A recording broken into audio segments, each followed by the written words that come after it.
All right then.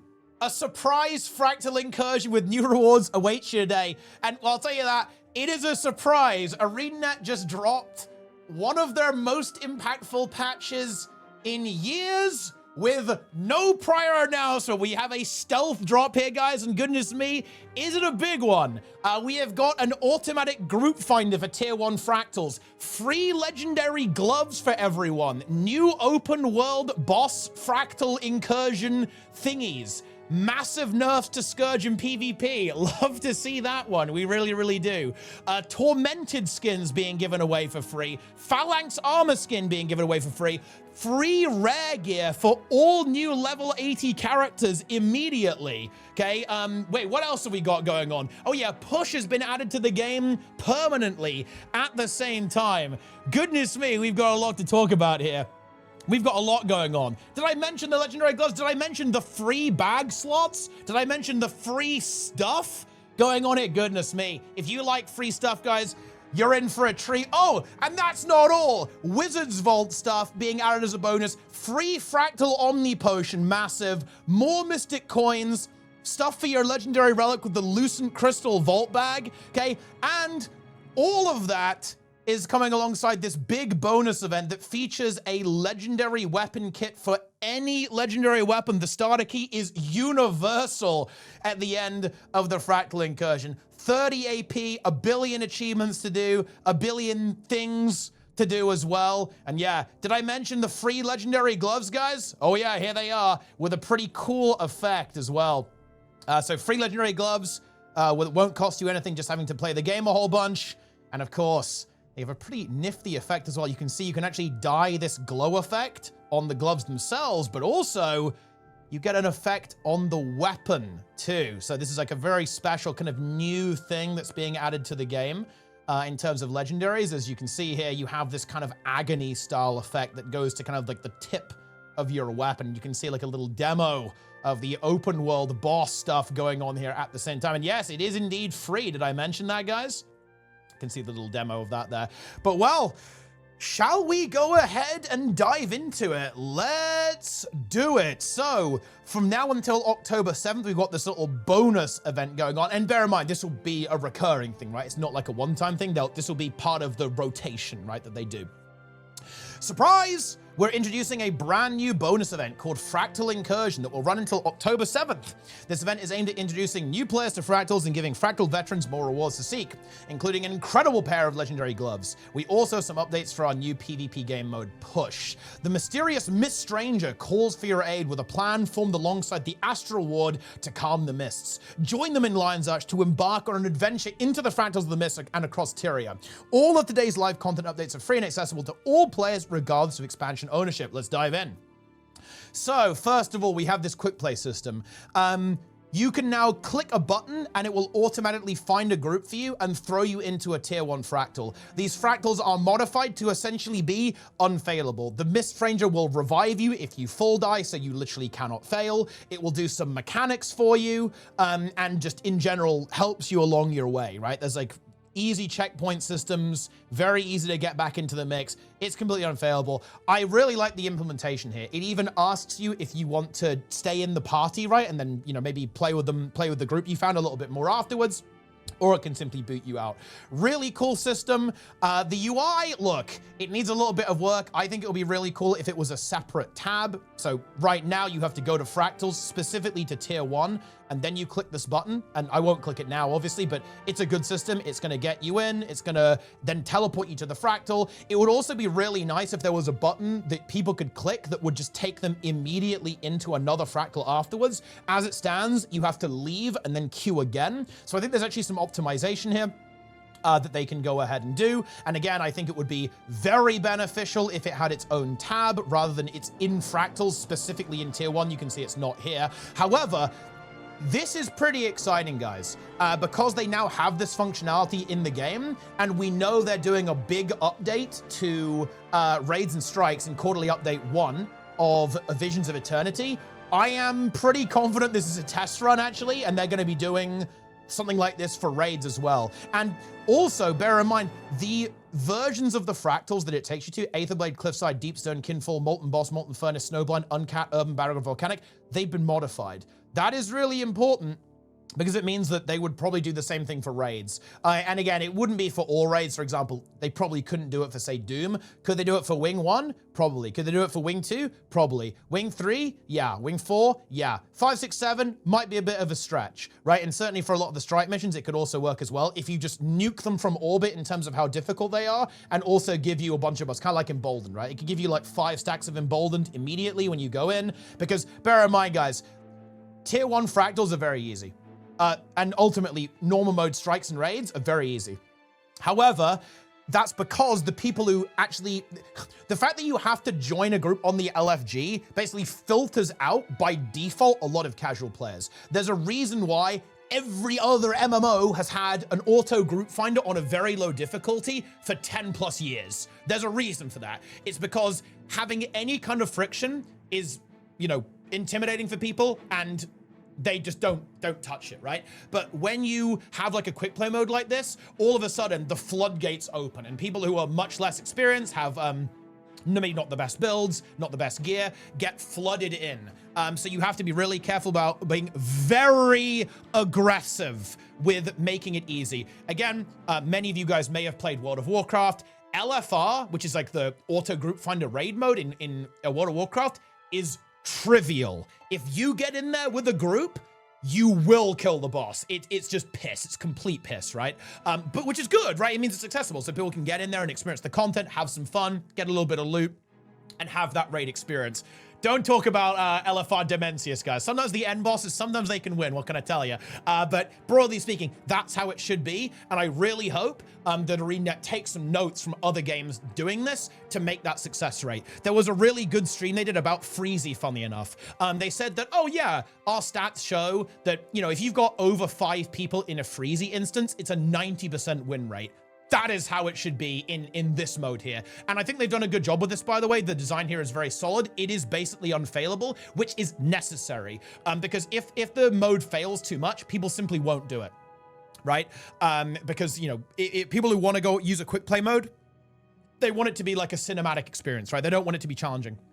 So it's really important that when you click this quick play button, you will succeed. You will get the, you know, get to the end and get the loot. So I think they're on a good track here. I would really love to see an implementation of this for the other instance content in the game. And I think that's actually quite likely. The fact that this is, you know, a beta, and also they don't say fractal quick play beta here. They say quick play beta. It is, of course, fractal quick play here, but I think this system, is actually quite likely to be implemented across the rest of the game if this ends up going well. So yeah, very happy actually with this. This is a big step. Better late than never. Would have been nice to have this for a long time, but we got there in the end. And yeah, it scales all of them down to tier 1 as well, right? So even though obviously these fractals aren't all tier 1, it auto scales them down to make it as accessible as possible. Really nice. Love to see that. Very, very good. Massive change to the game. Again, needs UI improvements. And needs maybe a couple of quality of life improvements, especially when it comes to like going back into the group again, immediately into another fractal, but overall, very, very solid. I do want to slightly talk about the rewards here. There's some weird stuff going on. So initially, look, you can get free Selly gear. Cool, love that. We do some weird stuff then. Knight's amulet, Marauder ring, Viper ring. Should probably all be Celestial, not gonna lie, guys. Not sure where we're going with this. And the Tormented skins, cool to see these. Okay, look, price gonna go down on these big time for the event. This is like for the event rewards, right? Here, and that's true of this one as well. Price gonna go down on these. Really cool skins. Fun to see those actually as like, you know, actually like a proper content reward structure within the game. With Commander, it's got a 4 sigil. Look, not gonna lie, guys. Slap Selly on it, no reason not to. The same is true for the rare gear. Here's the rare gear you get. I actually love that this is really cool in my opinion. Basically, you talk to this NPC here, and you know, they'll give you a full set of rare gear, which I think is actually really exciting. It is unusual though. It gives Knight's stats for some really weird reason. I don't know why it does that. Again, Why is it not Celestial? Not totally sure on that one. Maybe they don't want it to overlap too much with the boost? Maybe, but come on, guys. Look, just give them the boon. It's OP, it's busted. Just give them the selling gear, man. I don't know what to tell you. So maybe a couple of things, a little bit of room for improvement there, perhaps, with some of the reward structure. But overall, I think this is a really exciting event. Massive step for the game. Really, really cool. I hope to see this iterated on. This is basically one of the biggest things that the game needs. Like the number one problem with Guild Wars 2 instance content is that it's inaccessible at this stage, right? That's the biggest issue. One, difficulty settings. The content is too hard for the average player. This assists with that. And also, the LFG is essentially redundant and not used. People simply use third-party applications, right? People use Discord and other communication services to actually form groups and actually play the game. That is a massive problem for new players and is one of the biggest things I think that is basically always hamstrung. Well, those two factors combined, lack of difficulty options and basically casual mode and lack of auto group finder. Those two things have been brutal for Guild Wars 2 instance content over time, and this is a big step in the right direction. We absolutely love to see that, and with any luck, this goes well, and they continue to iterate. I also do like the idea of kind of like funneling gear to newer players.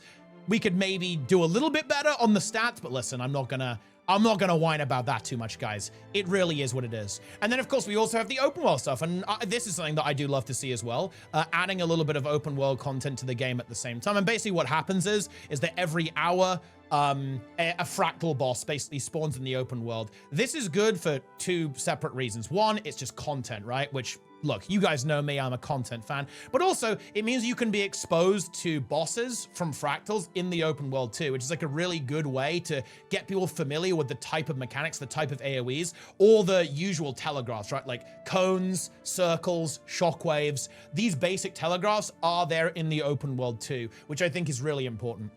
A really, really good thing. They should do more of this. Like the same telegraphs should show up in open world way more. The same type of mechanic should show up way more. Kind of like we saw with Greer and Decima in open world in Janthia as well. That's a really good way to kind of get people engaged with how boss mechanics actually work in the game. Pretty cool little event. You know, they do die pretty quick. I actually think they're a little bit undertuned right now. Like I almost missed it. Like I was like a minute late and it was nearly dead. So maybe a little undertuned right now, but to be fair, it's probably because like everyone's doing it right now. So I imagine it will slow down a little bit over time. As well. Would be cool if they did this with raids as well. Like imagine if like Sloth, imagine if Doom spawned in open world. That might be a little bit immersion breaking because with fractals it kind of makes sense. But imagine if Doom CM spawned in open world. That would actually be incredibly epic if they did that. But who knows? Maybe next time, huh?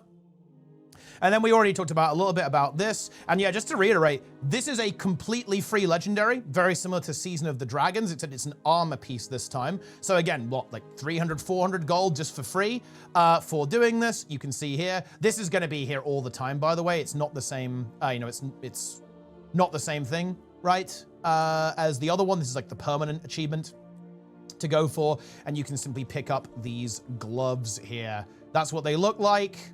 Okay, wow, very exciting. It's not showing the particle effect here, I guess, but look, it's gonna be another fine addition to Frugal Fighter's armed repertoire. They look pretty cool. They got some little gems on them. You can dye the glow effect and it makes like little glow effects appear on your weapon, which I think is pretty nifty. Kind of a different type of legendary. You do have to have the gloves to get that effect, so you got to kind of make it work with your armor set somehow, but they're fairly generic looking, right? So you can probably fit them into a bunch of outfits and like how you want to make your character look. But yeah, I mean, just really cool to have a legendary kind of given away for free here. I also think this is important for another reason. Legendaries are like the core endgame reward structure for Guild Wars 2. So anything that kind of says, yo, new player, look, purple item, get, is really good. Very much the same as this, which is also giving you that universal legendary starter kit in the Fractal Incursion event. You're getting a bunch of free weapons, free exotic stuff, 2 bag slots in there as well, which is super nice. Inventory space is super annoying in the game, so giving that away for free is really, really nice. You even get a little fractal fractal bag in the mix there, plus 10 agony infusion on this stat selectable accessory, which is pretty cool. You can see that's selectable, really nice. And then yeah, a universal starter key. So any legendary weapon you want can be started from this legendary key. Insane, turbo rewarding to do this. You do have to do obviously a whole bunch of fractals to get this stuff done, but look, honestly, that's good. A little bit of a grind, we love to see that. I will be grinding it, guys. Look, we're back, we're logged in, Frugal Fighter is here, and we are gonna go in that fractal LFG, and we're gonna carry some noobs, and we're gonna get ourselves those legendary gloves. So stay tuned for more. Okay, we finally got something to do on this character, so that's gonna be good stuff, guys. A little advert for future content there. We love to see that. But as you can see here, this is the post kind of going over the rewards there, okay? Wow, final reward, legendary weapon starter key, exotic armor, weapons and accessories. Ooh, I do have to show this one. This one's hype, actually. I'm really loath to replace the extra life cap. I feel like it's really iconic on this character, but this one is pretty cool. Look at this, guys, the guild captain's cape. So you get a long flow. I love stuff like this because you can have your guild icon on your cape. You can see the mushrooms that are on this one. I might be tempted to actually replace this, although again, I do feel that this character is very iconic with the way he looks, right? But we can probably fit the legendary gloves there and the guild captain's cape on there, perhaps. So some really cool stuff. Actually, like I said, this is a very impactful patch. Like, I would say this is more impactful than anything in Janthir Wilds, with the exception of the raid patch, which is pretty cool. Pretty cool. Oh, yeah, and the Wizard's Vault stuff. We're getting some extra Wizard's Vault stuff with some kind of new things being added. Number one, free Mist Omni Potion. Massive 1,000 wizard coins, which is nothing. This is a must buy now. I believe this will only be here for the duration of the event. It will obviously rotate though, so bear that in mind. So if you miss it, not the end of the universe. And maybe you'll be able to pick it up in the legacy rewards. I don't know exactly how that's going to go. But yeah, massive. This just gives you a huge damage, defensive, and utility, like movement speed buff in fractals. It is absolutely busted. And now it's trivial to get this. Some people might be a little bit salty about that, but listen, all those people have been grinding fractals for 5 years. They'll get over it. It's not the end of the universe. And alongside that, we have some interesting new things. Like you can get 30 mystic coins. I think there might be a bit of gamba involved in this. I got 36. Some people were saying you get at least 10. So there's like a little bit of a variance in how many you get, which is kind of fun, actually, with your mystic coins. But yeah, I got 36 free mystic coins. And also you can get a whole bunch of lucent crystals, which is big if you want that relic. There's been a lot of feedback on how ridiculously expensive the legendary relic is. And this is basically aimed at addressing that. And I also do like that they're trying new items in the vault. I think one of the frustrations I've had actually with the vault is that they just keep putting the same things back in it, like no new materials. It's the same stuff every time. It's like, why is the obsidian shard still here at 50? Why is the large crafting bag still here at 40, right? And I feel like they've been a little bit lax on actually fixing some of the issues with the noob traps in the vault. So I'm hoping this is actually a start in moving in the right direction, right? Like maybe replacing some of the noob traps, adding in other things into the game that might potentially be useful for players, and kind of having an influence on the economy there as well. And also adding stuff mid-season, like attached to events, I think is a really good idea. I'd actually really like to see them do this more often with other events as well. I think that's a great opportunity to give players like a good reason to log in and pump the game. So big fan of that with the Wizard's Vault overall. We love to see that. And yeah, the other thing is push. And okay, this is really interesting because these changes I think are actually really smart. So push is now in the game permanently, and they've made a couple of other changes. So global healing reductions have been added. In fact, there's actually a slightly better overview of the changes in the actual patch notes.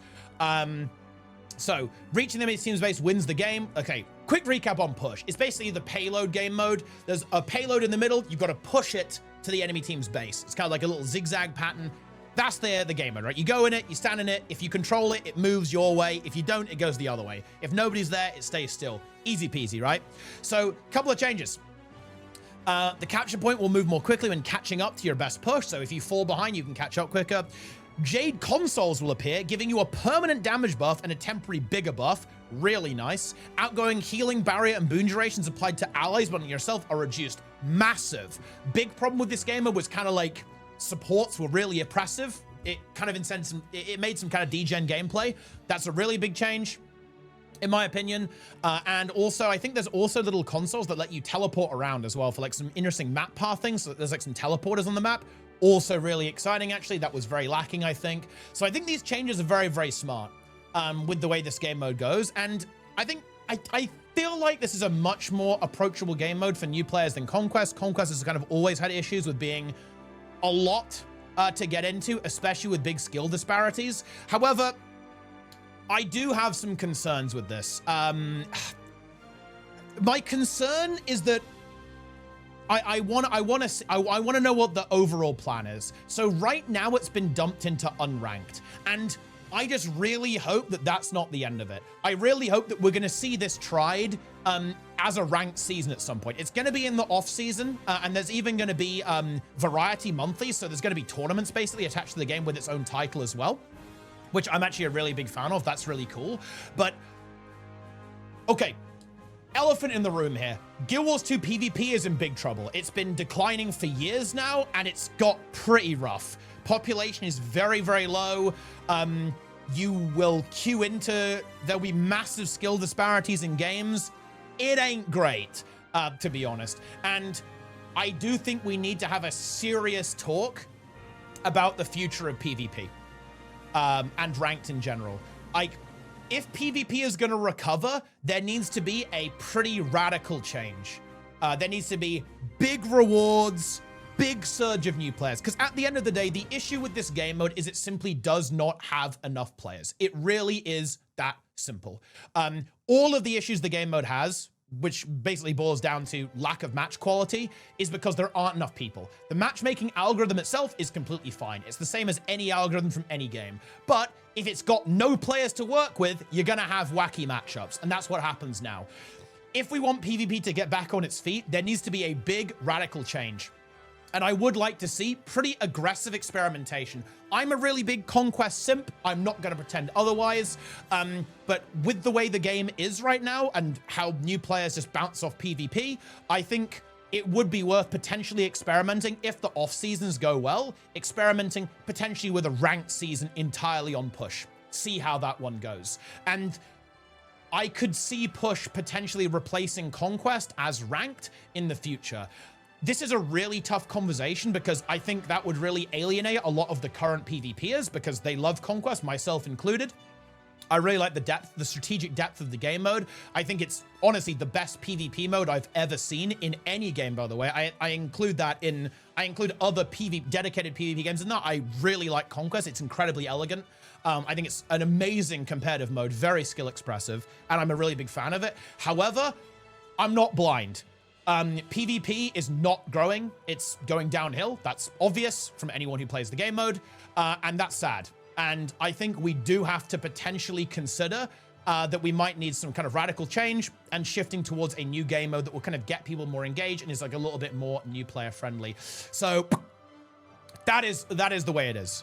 I do really like the design changes they've made here. That makes me feel optimistic. I just really hope that it isn't entirely left to rot in unranked, because I don't want to see it get the Stronghold treatment, because like Stronghold ended up in unranked. It's just DOA basically. I am really hoping that we're still going to see future plans for push. I would love to see an update from ArenaNet on their long-term strategy for PvP, because the way this has been done, it gives me a little bit of anxiety. I'm a bit worried about it. I would like that to be set to ease. I would love to have some developer input on where they think they're going with the game mode and what their plans are for PvP long-term.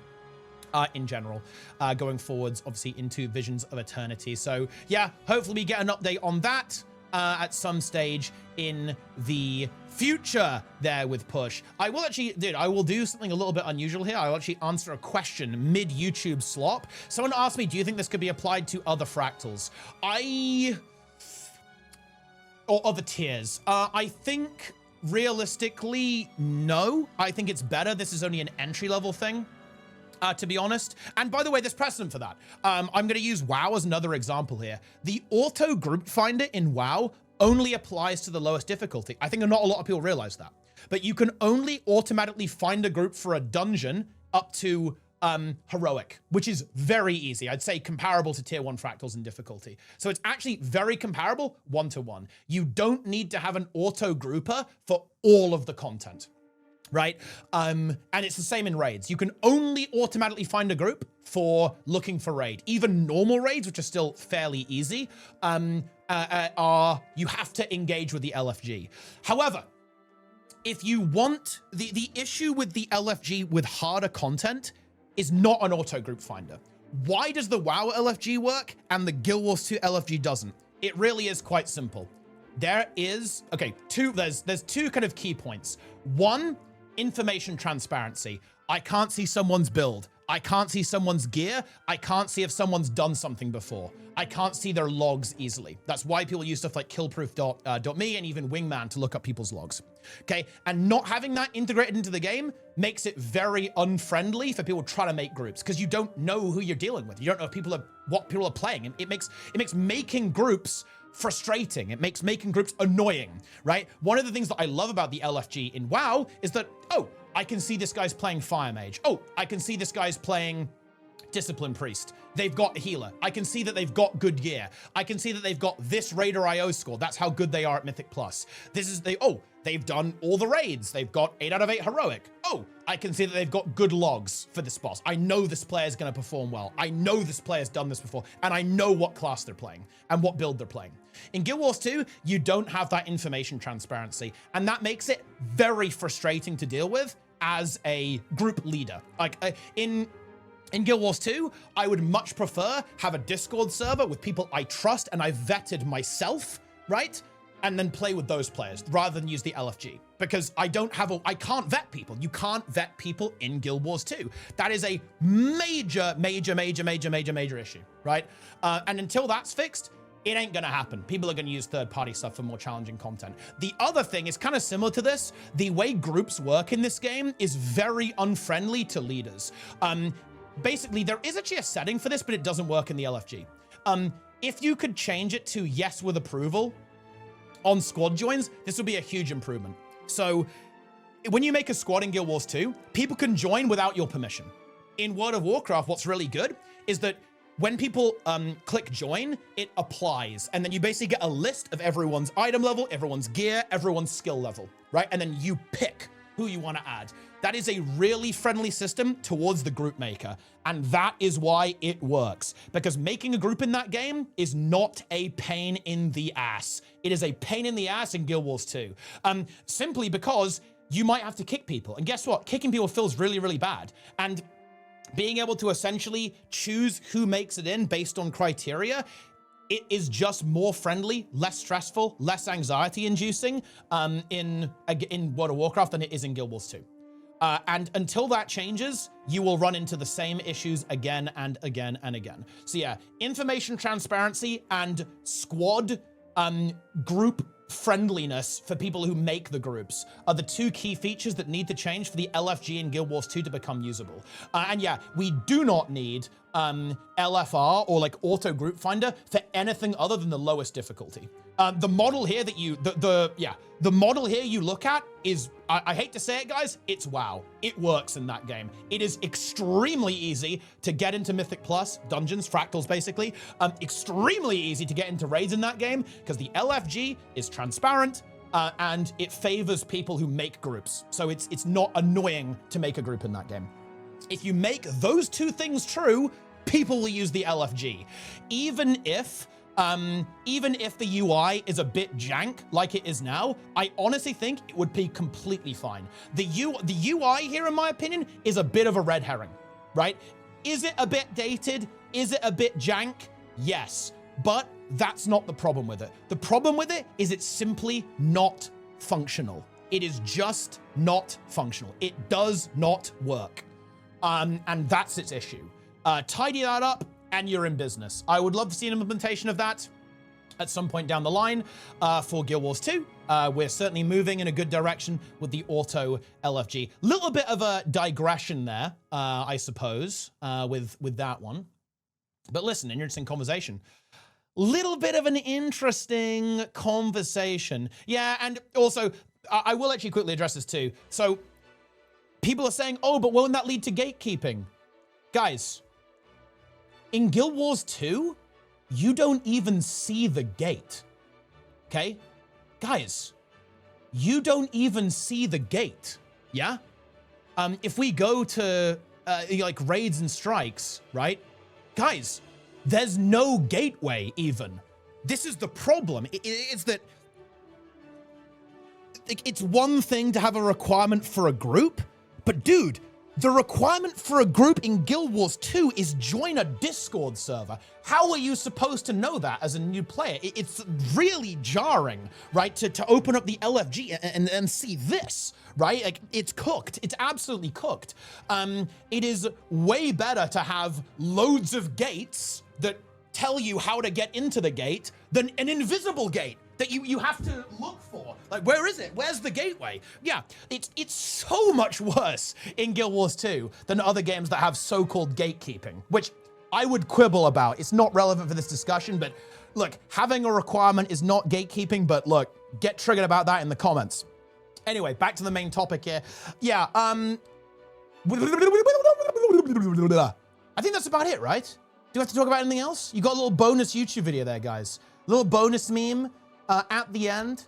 You've got until October 7th. Miss Stranger has a really spooky voice acting situation. Pretty cool stuff over there. Look, Miss Stranger outfit, one of the best outfits in the game. All my characters use this. Love to see that. It's fantastic, it is. It's good, it's content. Yeah, bang a patch, guys. Bang a patch. Shout out ArenaNet. Shout out devs. This is some seriously good shit. I love to see this. Well done, ArenaNet. I think that's all I've got. Oh, no, I've got more.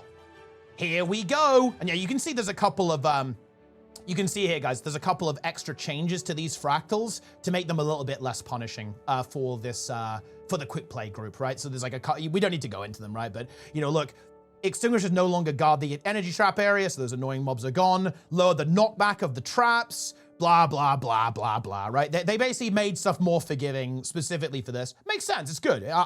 This, in my opinion, is actually a really encouraging thing. I think I talked about this a little bit earlier, but we'll touch on it now. The fact that they're making mechanical changes is a huge deal for these other difficulty settings. Big deal. So important if you want this content to be accessible, because like certain mechanics, like you just can't really have them if you want this kind of LFR type experience, right? Especially Agony, and that's why it's tier 1 too, obviously. Like, honestly, Agony should be reworked, but that really is another video, okay? Now that really is another video. You can see that, yeah, the Miss Stranger helps you out as well, but like, more on that later, yeah? So, we actually did get some balance changes as well. Don't worry, it's only for PvP, so nobody panic, guys. Nobody panic. So, what's the TLDR here? Scourge was absolutely causing a ruckus in PvP, ruining the game mode with some bunker degeneracy. This is one of the most brutal nukes I have ever seen get dropped on a class. Last Rites, 66% nerf. Taste for Blood, 33% nerf.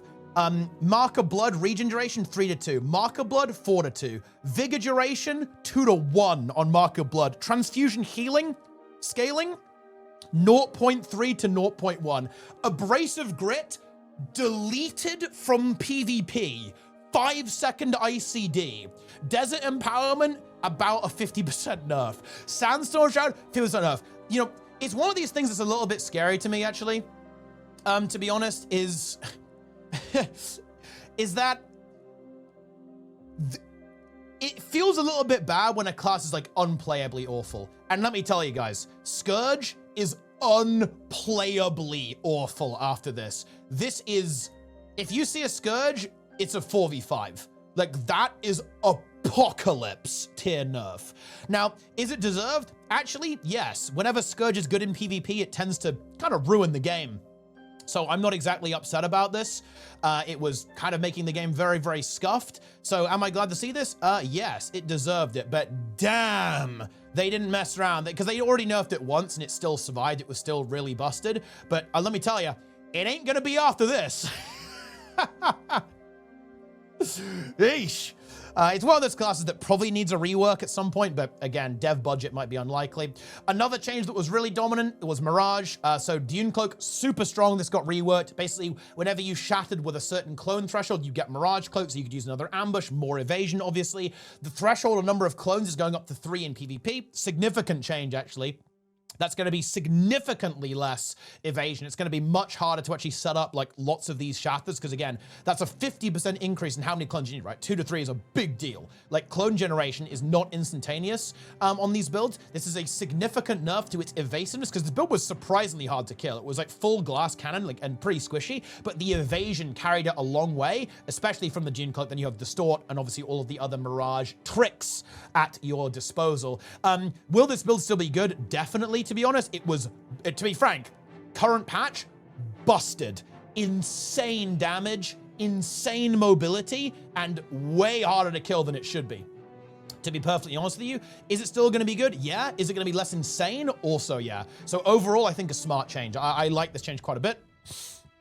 We'd love to see that.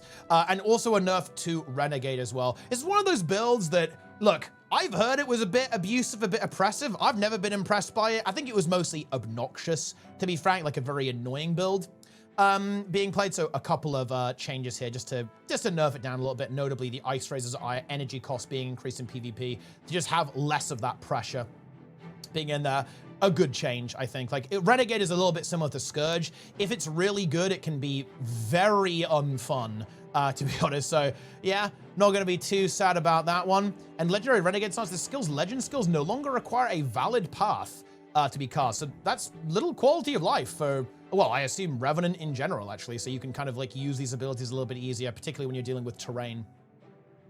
Not too bad at all. Looks like a bug fix on Thief as well. We love to see that. But yeah, some good changes to PvP as well. What a patch, man. What a patch. Like I said at the start of the video, certainly one of the most impactful patches in the last year for sure. Yeah, really, really big. And yeah, you can see here, you can purchase an Agony Lens infusion so that you customize your glove's visual effect on each hand. So you have like, you can put an infusion into your glove and then you can give it any color you like. Pretty cool, right? So yeah, you don't do it by dyeing it, but you change the color by using those Agony Lens infusions. Pretty nifty. You do need to have the gloves though. I believe you can't just put that infusion on another piece of gear to get the effect. It is tied to the gloves. A little bit like the gloves and the spear, right? From the quest that you get in Jam Through Worlds. So it's like a little kind of combo effect that you can get there as well. But yeah, very, very nice. Very good stuff. I approve. We absolutely approve, guys.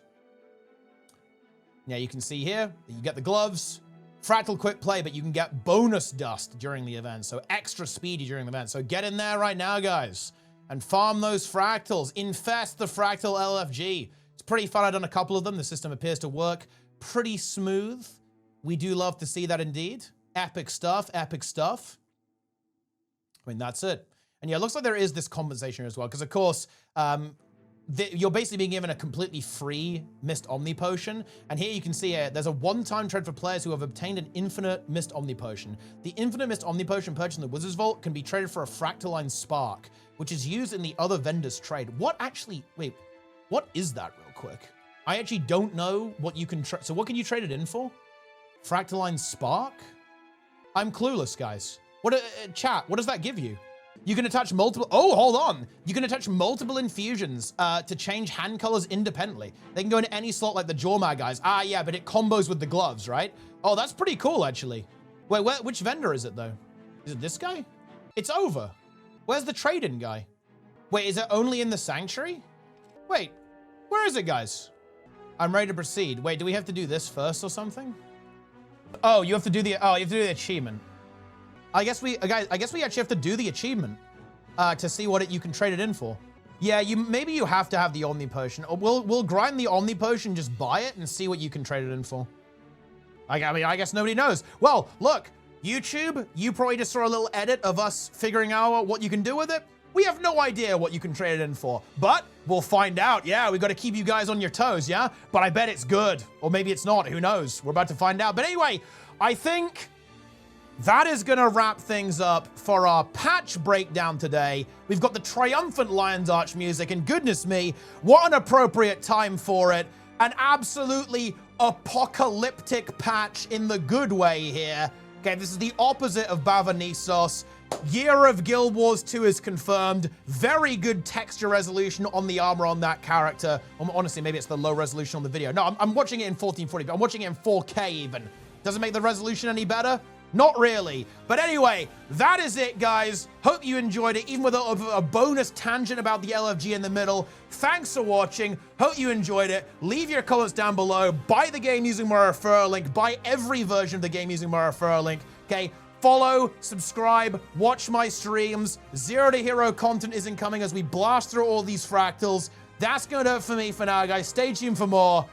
I will see you next time. Take it easy, gamers. I'm out. Boom.